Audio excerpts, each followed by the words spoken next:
The Foreign Intelligence Surveillance Act, or FISA, allows our government to secretly surveil Americans suspected of acting as foreign agents.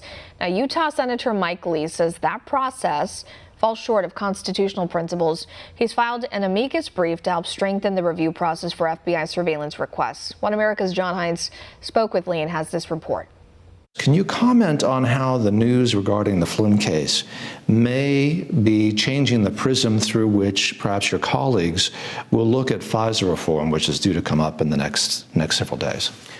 First of all, what happened to General Flynn was disgraceful, and I don't use that term lightly.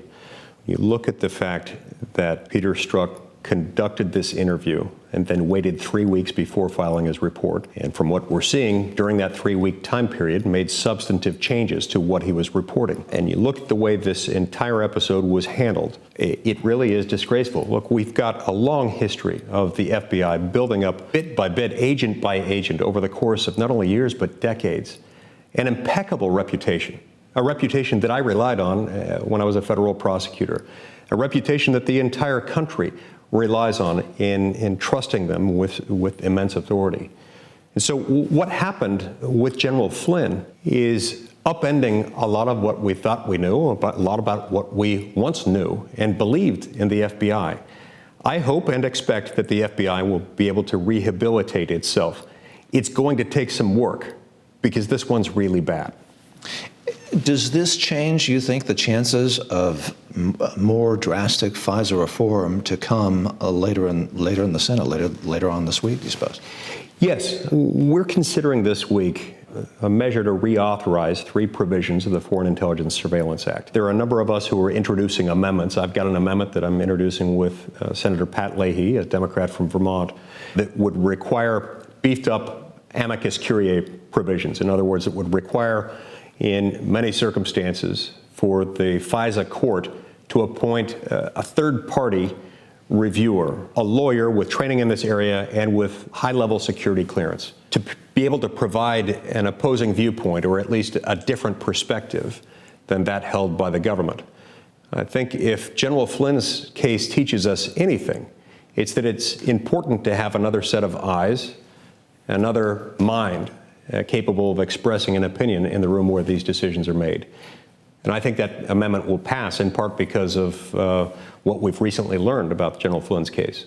You just made a prediction. You said that your amendment will pass the Senate, sir? It's going to pass. Have you done a whip count or what? Indeed, I have, quite aggressively. I know that Senator McConnell, your majority leader, was not necessarily excited or enthusiastic, I guess, about entertaining amendments. Has he become supportive or changed his position a little bit? We reached a consent agreement a few weeks ago about having votes on a handful of amendments, including mine. You know, Senator McConnell and I disagree on the substance of my amendment, but most of my colleagues agree with me. Now, if your amendment had been law, would what had happened to General Flynn have happened, and would what happened to Carter Page, in essence the surveillance of the Trump campaign, would that have been able to occur, do you think?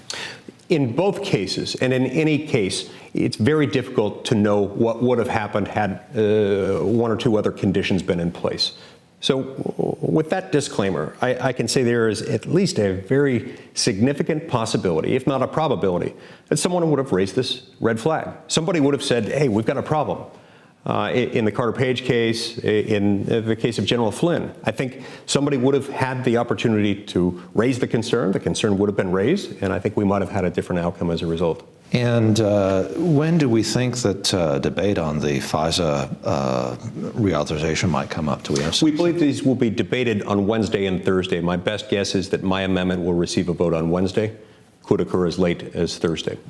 Senator Mike Lee, it's good to catch up with you. Thank you for talking to One America News. It's a very exciting time in the Senate. Thank you very much. Want to see more videos like this?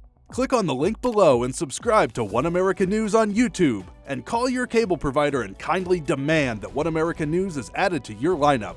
Call and subscribe today.